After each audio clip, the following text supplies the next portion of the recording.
Welcome back to Live Duel, guys. We got Joey, my homie, playing Altergeist versus me playing Infernoids. Let's get it. Alrighty, guys. So I thought I'd try something a little different this time. I wanted to do a little bit of commentary. This is the homie Joey. He plays Altergeist. He's pretty good with it. And me playing Infernoids. I actually, the day after this, went top 4 at that case tournament down in Springfield. Shout out to Springfield locals. Shout out to KC locals. Shout out to everybody. Anyways, starting off the duel, Joey normal summons Maydew Seek and then sets to. Anytime I see Maydew Seek still on the field after they've passed, they either have protocol set or they have some kind of alternate plan. Sometimes I see some haunted rock combos, all kind of combos. So it really, it kind of makes it obvious to me whenever Maydew Seek is still on the field. So that's just something to think about in case you're playing. With the monster being on the field, I start off my turn by special summoning Alpha, the Master of Beasts. Card is also a very, very insane going second card. I actually usually play the Gamma package where Alpha, the Master of Beasts, is. And who knows how it would have played out in this scenario, but in my opinion, Gamma just would have been trash in this scenario because if he does have protocol set, I really can't do much to stop anything. And by the time I could, it would have been online. Anyways, I normal summon Decatron. He answers with the protocol, negating that effect and then adding Altergeist Multifaker to his hand. And myself not getting the dump off of Decatron, I pretty much just have to enter battle phase and hope that I can do a little bit of damage. It's just my opinion that you always got to get a little bit of damage on board as fast as possible anytime that you're playing against Altergeist, because it'll matter later in the game. And if it does, if you can sort of get to the point of putting a little bit of damage on board, it definitely can help the game to go in your favor. But anytime that Altergeist gets out ahead of you, which this game definitely has the potential to, you definitely can fall behind and lose the game very, very quickly. And Altergeist is very, very good at ending the game like that or having that snowball-like effect. Anyways, I pass back to Joey, and starting off his turn, with the life points being at 5,000 to 8,000, he normal summons Altergeist Marionetter, allowing him to set an Altergeist Speller Trap. Again, if you've never seen that Haunted Rock combo, I'll try to get it on the page as soon as possible because a lot of players that were standing around watching were literally talking about the combo while this duel was going on, and you probably would hear it if I wasn't commentating up and over it. Anywho, he sets Altergeist Manifestation and then activates the effect of Marionetter to then put Maydew Seek back onto the field, special summoning her onto the field, and then, well, we're not going to assume gender, but that allows him to send Alpha the Master Beast to the graveyard. Me just double checking on Alpha the Master Beast. This was the first tournament that I actually got to play it inside of this deck. I've played it in my Drytron side deck, but in this, I'm playing it in the main deck, and I was making sure it wasn't a quick effect to be able to bounce anything. On my turn, when I start back my turn, I normal summon Decatron, and he again answers with Altergeist Protocol, and this time he tributes off the Maydew Seek to add Altergeist Konkiri. So now he has a multi-figure that I know about in his hand, as well as an Altergeist Konkiri, and that pretty much is starting to signify, like, man, if I don't get this game under control and Altergeist gets this far ahead of you, you are not coming back. Every single time that you fall behind that far, you should scoop your cards up. That's just my opinion. You know, that's your pro tip for the day is if you fall behind to some of these back row decks, you got to know when to pick your cards up. That just is what it is with that. A lot of what goes on with this deck is really just a snowball-like effect, like I already said. And then you're trying to play catch up. And at this point, I'm slowly being like, okay, like this game, if I don't do anything right here, the game is pretty much over. He special summons out Multi-Faker and then special spams out the Marionetter. And I'm like, at this point, I'm just so far behind. I'm just going to pass turn. But I am trying to catch as many cards on the board. But by the time I can really do anything to counteract what he's doing, I'm just so far behind that there's no point in really playing the game out. And while he has Sequitos on the field, and all these, the Maydew Seek, the Multi-Faker, and the Marionetter, he literally has everything out onto the field. He uses 2 of the monsters, Link summons off for Altergeist Hextia. And anytime, again, guys, that you see a card like Altergeist Hextia, which has almost a 65 and above winning percentage in any format that it's in, it pretty much is signifying that the game is slowly coming to an end. And unless I top deck something insane, it's actually insane of me. And so I end up at 2100 at the end of the battle phase. And with that being said, he goes on to activate Zombie World and then set one. In his deck, he's main in Zombie World. For obvious reasons, I actually think it's a decent choice at our locals because there's a couple Drytron players, there's Dragon Link players, and then there's definitely going to be a need for Zombie World inside of decks with Flunderies coming out. And there's just so many applications that Zombie World has that it really is a good tech choice inside of people's main deck because it can help you to win the game very, very quickly. Also, you know, it used to affect Dino a little bit as well. You know, if you've never seen that with Misk interacting with that card, it's a devastating card. On this pass back to me, I special summon out Infernoid Harmadic, and it is met with a very clean and very decent Infinite Impermanence. And from there, I'm like, well, the game is pretty much locked up. I think I tried a little bit something after that. And Joey is doing something that everybody that ever plays against Infernoids does, and that is read cards nonstop. Because you have to be aware of all of their effects, their DD Crow-like effects, their on-summon effects, with the bigger ones. And then with Altergeist Hextee being out onto the field, it's like, okay, how can I best fight through this board and still survive a little bit? And I don't think that's really possible within this game. I go on to try to banish 3 to special summon out Deviati. And after it gets negated, I think the game is pretty much locked down. So in this last little scenario, I actually do end up banishing the third Infernoid to special summon out Deviati. But like, there's no way I'm gonna win this game. I was thinking about activating the Heavy Storm effect, but it's gonna get negated regardless.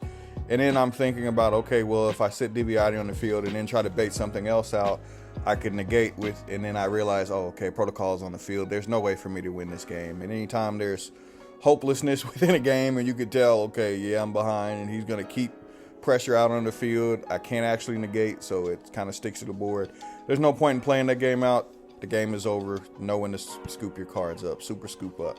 Going into game 2, I tell him to go first. He starts off his turn by setting 4 and passing turn. Me being the pristine column player that I am, I make sure that the columns are kind of lined up before I start to play. And then I starting off my turn by activating Pot of Extravagance and then banishing 6. Almost every time that I do play this deck, I try to always banish 6 because I want 7 cards in my hand when I start my turn going second, because it draws into so many power cards inside of this deck. And the connectors that Extravagance offers help you to open up pretty much anything that you need to be able to combat your opponent's board, regardless of whatever kind of deck they're playing. Obviously, this deck thrives against a meta deck that touches its extra deck, but it also can hang around and do well versus back row decks like Altergeist. I end up banishing 6, and I believe that I lost a few Infernoid Tiaras and a few, I believe, 1 Intis, but it's hard to remember what in the world did I banish each and every time. But usually I get kicked in the groin every time I activate that card. But it's still too good to not play. I start off my turn after the Extravagance by normal summoning Altergeist. I got Altergeist on the brain. By normal summoning Infernoid Decatron. And then from there, I get to send any Infernoid and gain their level. Not copy their level, but gain their level. So if I send a level 10, it becomes a level 11, and so on and so forth. However, with whatever I'm fighting against a back row deck, I have to always kind of choose, can I resolve the effect of Infernoid Deviati to be able to Heavy Storm his back row? Or do I need Petrulia, the smaller one, to level 4, to be able to send that, to be able to pop a back row? In this scenario, I end up sending a Nunsu, because if you have Altergeist Multi-Faker in your hand, you have to be able to resolve a trap card. And if you activate the wrong trap card, or you try to specifically activate one that you really, really want, Nunsu becomes a really, really powerful card to have on the field, because I can negate anything, and then Multi-Faker can't actually trigger until you activate another trap card. So really, it's like this scenario and this interaction is making you bait too. So if you're playing Infernoids, if you ever plan on playing it, your weakest matchups are going to be back row decks. in my opinion, I'm not trying to, like, this is weird to commentate on your own matches. I'm not trying to say this is the perfect way to play, but how I play against this deck is judging the specific scenario. And can I stop effects before they happen? Can I stop trap cards before they happen? So that the deck can't ever snowball. He top decks like a champ into the Silquitos, which allows him to attack up and over the Decatron. And then everything I said literally becomes irrelevant. But I slow play my hand and some of the setup that I have in my hand to help me in this game by walking him directly into an evenly match, because I want him to commit everything. And I knew at some point Altergeist has to put something else on board, and it can't OTK you fast enough, so I can just put minimal out and then crack them with an evenly matched as soon as they fight over your board. So that's another positive interaction that went in my favor inside of this game. He ends up ending his turn by setting another card, keeping the trap card as the card on evenly, and then fighting back through the back row. I'd have to fight through 2 more back rows. So there's always some kind of way that Altergeist is going to hang around in the game, even if they do get cracked by some of these cards. But I highly recommend not setting that much unless you have an answer in some kind of way. I, again, top deck going into my turn, another Pot of Extravagance, which helps me to draw 2 more cards. And again, with the card advantage being like this, the game slowly begins to turn in my favor. As I fan out my graveyard, I end up banishing 1 for Infernoid Patrulia. Infernoid Patrulia, again, if you've never actually seen it, is an MST in an MST-like effect. But most of the time when I actually do summon this card, I don't actually try to pop anything. I just want them to activate trap cards. So I feel like damage becomes more important than just popping the card. A majority of the time, sometimes you really have to pop whatever card that is, because it can be a floodgate that you can't really deal with. I choose to go to poke for damage, again, to put in damage as quick as possible against Altergeist. That way, if just in case they have control of the game later, I can get out of the game by putting a little bit of damage on board. He ends up at 6,200 at the end of his battle phase, and I end up passing my turn again. He draws another trap card that he can't really do anything with, and also passes the turn back to me. Me starting off my turn, I normal summon Decatron, and it is swiftly met with that young skill drain. But then from there, it's not really anything that he can start his game state going forwards. So it becomes kind of a blank card for him to draw skill drain like that. And by the time he could get going, it might be a little bit off inside of his deck unless he has a protocol, because his effects will be negated. So it becomes bad business for him. And me putting in more damage after the skill drain, I realized, okay, well, you only got 1 turn. So going into the game 3, there's no point in like really playing this game out after he top decks and realize, okay, another trap that's not going to help me. There's just no reason to actually play it out. So let's get to the next game. He's going to be starting off this game. Again, it's the same kind of opening wombo combo that Altergeist always does, with normal summoning a Marionetter and setting some kind of trap card that they need. If they open up protocol, then they usually would set another card. Sadly, you can't set spoofing. That would be absolutely insane, but you can set numerous cards, whether it be Haunted Rock, whether it be so many of the other cards inside of the deck, Manifestation, etc., etc. You have to pretty much open protocol every single time just to be able to at least have a monster negation in some form or fashion going against another deck. And this is definitely a deck that you want to have that again, because anytime you can get heavy stormed, you're definitely in a lot of trouble. I start off my turn by normal summoning Decatron, and he responds with an Altergeist protocol. Now here, this specific scenario, I end up thinking for a little bit, just because I have to, and there will be a little bit of a video jump. I feel that in this specific scenario, I'm thinking about chaining a reboot, and I also have Harpy's Feather Dusters, so the only thing I'm really thinking about is what I'm sending off of Decatron.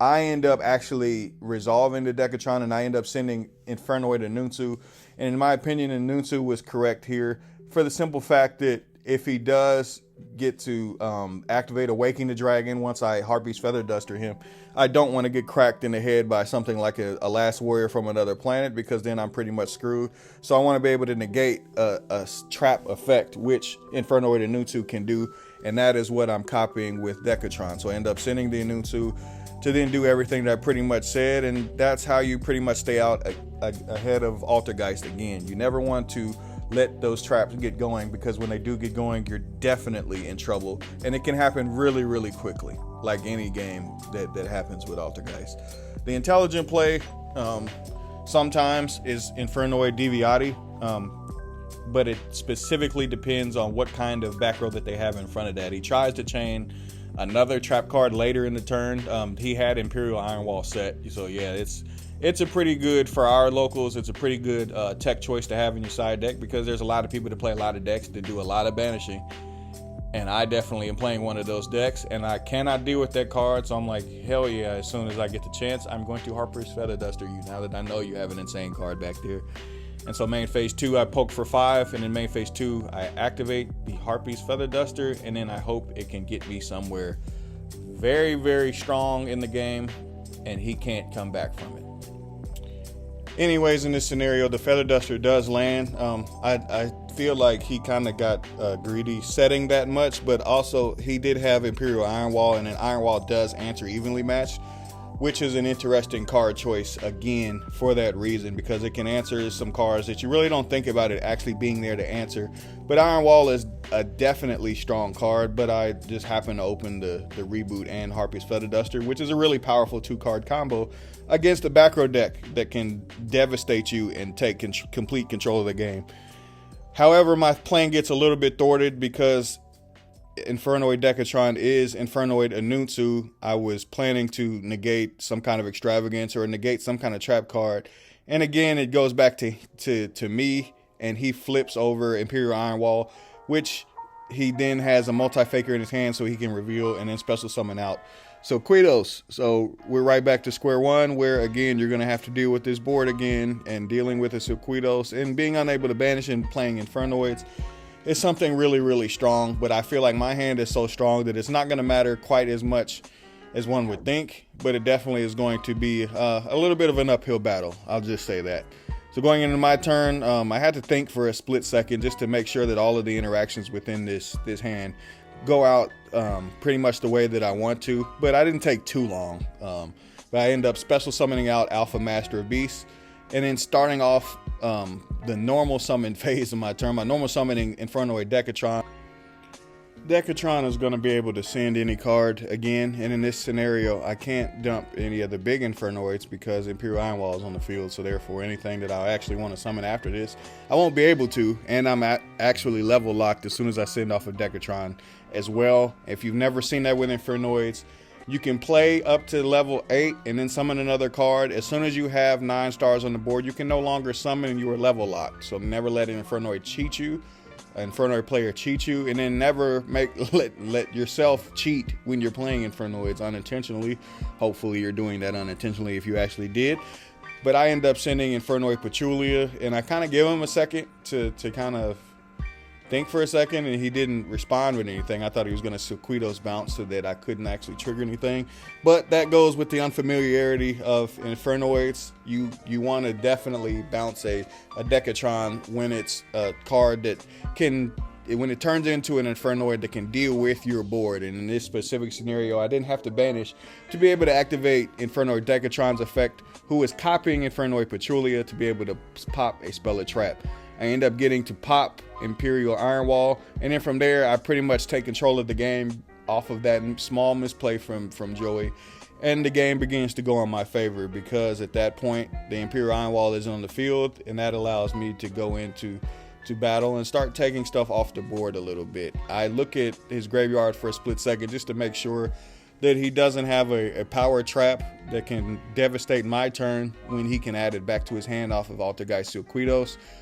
He chooses to bounce Multi-Faker back to his hand and bounce the Alpha Master Beast back to the hand. And for me, I don't want to lose Alpha, so I don't summon it again. I just kind of slow roll my hand again and hope that he can't quite do enough damage or deal with the card that I have on the field, which is the Infernoid Pachulia, who is technically Infernoid Decatron, but again, it gains the name, so that's pretty much that. And he ends up cutting my life points. Remember that I activated Red Reboot. He ends up cutting my life points down to 2200, which leaves me pretty much up against the ropes. and hoping that I can remain in the game. I have a pretty strong hand to be able to deal with what he has. I actually have a Twin Twister inside of my hand, as well as a Void Imagination inside of my hand, and it's me thinking about like, okay, what in the world can I do to bait out some of his cards, because I know that he's landing Hextia on the field, and Hextia landing on the field majority of the time, as I said before, majority of the time, Altergeist Hextia is game over, or it's a very, very high percentage that it is game over. You can look that up on ygoscope.com and see it for yourself. Literally, if you go look at match cards, you go into the specific category that says match cards, and you can look at it. I guarantee you right now as I speak, Altergeist Hextia is somewhere in the top 5. It is in every single format, along with cards like Purple Nightfall and specific cards that are just so powerful that your opponent can't really do anything. With that being said, he ends up passing the turn back to me, and I know that he has some kind of trap card because I know that he has a multi-faker, and I know that he's going to be able to set up the Hextia to be able to negate a spell or trap. So starting off my turn, I know he knows that I have Alpha Master Beast in my hand, but he doesn't know that I have the Twin Twister as well as a Void Imagination. So I start my turn by having to bait out everything that I want. And I don't know the last set, which is a very, very interesting surprise when it's a Crackdown, which kind of thwarts a little bit of my plan. In this interaction, and this is just my opinion, I wanted the Alpha Master Beast to be able to bait the Hextia in a like a disconnected kind of way, where if I deal with the multi-faker, I actually deal with the Hextia. If I make you activate Protocol, you're not going to want to send Silquido, so like you're going to lose something important to you. But the Crackdown pretty much throws a monkey wrench in all of that, and I actually had to think for a second because I'm like, damn, I haven't seen this card in a minute. And this is like the perfect time for this card because it just thwarted everything that I have. But I do have Twin Twister, so I'm also like, do I chain here? If I do chain here, he's going to negate with Hextia. And if he does that, then I have Void Imagination online. But I decide to like think for a little bit, so I actually let him take it. There's nothing that I actually get off of chaining to it, so I pretty much have to hope that my next summon, my next play that I have, can actually deal with that, so that I have the last card in my hand being Void Imagination, being wide open and able to land. And I know that you don't have an Ash Blossom in your hand, so I know that I'm good after that. After a little while of thinking and trying to deal with whatever in the world is going on with his board, which is definitely full with a Hextia, a multi-faker, a Silquidos, my alpha, a Crackdown that he took my alpha with, and a Protocol. Now I have to pretty much fight back into the game. And again, it's never a good thing to take too long to think, but in this scenario, I feel like this was warranted because you want to be able to have the card specifically go your way. I end up summoning out Infernoid and Nunsu. I had enough fodder, banishing 3 Infernoids to be able to special summon a Nunsu, and a Nunsu on summon is a dark hole-like effect. With me summoning, I'm thinking about, do I just want to be able to summon and then try to attack, and then after he bounces, potentially, with the Silquidos, then I can go from there, or I can just bait it now. In my opinion, I feel like the correct play is to activate Nunsu's effect, to which he triggers off, tributing the Silquidos, which threw me off a little bit and actually shocked me a little bit, because I'm like, okay, well, I thought you were gonna move where the multi-faker is, but you're at some point going to lose something in that specific scenario. And at that point, once I realize, okay, bang, now you have to negate with Hextia. He does negate with Hextia. He pretty much has nothing now, which pretty much takes away the threat of anything being able to stop my Void Imagination from landing. And with that, I check my graveyard and then activate the last card in my hand, which is Void Imagination. And that's pretty much the power level of Infernoids. Is there's so many haymakers inside of my hand. He had to deal with Alpha, the Master of Beasts, which ultimately allowed the very last card in my hand to be able to resolve freely and not have to worry about anything. With that, I end up summoning Infernoid Tierra, and then as you guys always know, you dump 6. if they have an extra deck monster on their board, and always remember that they have to dump Infernoid Nunsu, and they have to dump Infernoid Diviati, and then from there it's pretty much your choice. But I choose always to banish the mid-level Infernoids, the high-level Infernoids as well, whether that be a Tonedale, whether that be Saitama's Sajet, if you don't have the trap card in your deck any longer, which most of the time going second I don't, but I always try to leave one in. And then from there, after I know that this resolves, basically Joey's going to be so far behind that he can't really land anything. Infernoid Tier ends up landing on the field after me dumping all those cards out of my deck. And then from there, and this is the proper way to resolve it so that nobody gets a competitive advantage by sending cards first. I always send 3 cards, but I set them face down, and I always recommend my opponent to as well, just so that nobody gets a competitive advantage off of seeing what your opponent is actually sent to the graveyard. So that's just a pro tip if you're ever playing against Infernoids. I end up sending triple Intis, which I didn't mean to. I actually grabbed the wrong purple card for the 3rd card. I don't care about popping 3 cards because there's not 3 cards that I really care about dealing with. I do care about having an extra Infernoid name, so I end up sending 2 Intis and a Tierra, technically, with the last card. It's just locals. Nobody's going to shark you to make you withdraw all that. But then from there, I'm popping the Crackdown so that I do get my Alpha Master of Beasts back. But now I'm level locked. And then from here, it's trying to figure out what in the world I want to do from there. Because, as you know, when you're playing Infernoids, the graveyard at this point, having that many Infernoids, my graveyard becomes my hand, and as long as I'm not cut off with it, as long as he doesn't have a Necro Valley, which Altergeist is prone to play, I'm pretty much good, and I'm going to be able to remain in the game a little bit. Hopefully. Sometimes there's just nothing you can do to remain in the game. But when I have the game pretty much in hand, and I have a little bit of control over the game, I'm basically thinking what in the world I want to do next. I feel like the proper play here is to take Tierra off of the field to be able to unlock myself and be able to go into a gravity controller and then unlock the potential to summon out another Infernoid to put a hell of a lot of damage back onto the board. And from there, I do actually end up summoning the gravity controller and then banishing 3 Infernoids for the largest of the Infernoids besides Infernoid Nunsu, which is Infernoid Diviati.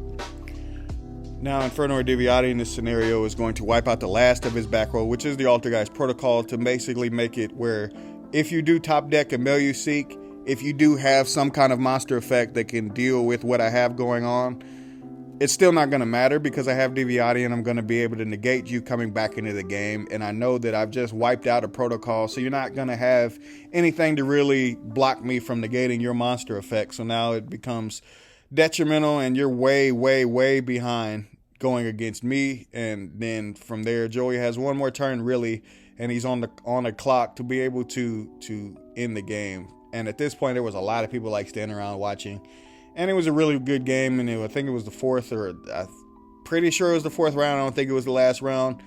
But I knew that if he did have a Seek in hand, I'm going to be able to negate it. He ends up attacking for 500 directly, which puts me at around 1,700. But I know that Seek wants to be able to get rid of something, and I end up tributing off the Diviati to be able to negate and banish the effect of taking a card off of the field.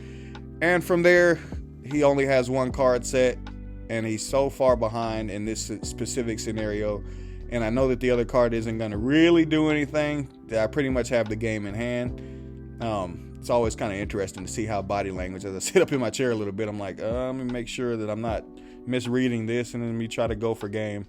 Try to end the game as quick as possible, so I end up banishing 1 card, which is Infernoid Patrulia, 2, which is the jet that's still in my graveyard, and then the 3rd to be able to go for the last of the big Infernoids, which is Infernoid Nunsu, which can negate a spell or trap. And him being in range of lethal, and me knowing that he's in range of lethal, I pretty much know that Nunsu is going to dominate the game and end the game. And he attempts to activate a trap card, Altergeist Protocol, and then chain Multi-Faker. But because Nunsu negated the activation, you can't actually activate Altergeist Multi-Faker. And with that, the game is locked away. Shout out to Joey. He's an amazing Altergeist player. He did slightly one-time misplay in this match and ended up costing him. But it was a really, really fun match. It's always fun to be at locals. Shout out to all my KC locals. And let me know, guys, what you think about me commentating over these videos, or do you just prefer the live duel where I'm not running my mouth for 20 minutes? I appreciate you for tuning in, and I'm out. YG baby, Pegasus out. Ciao, bella.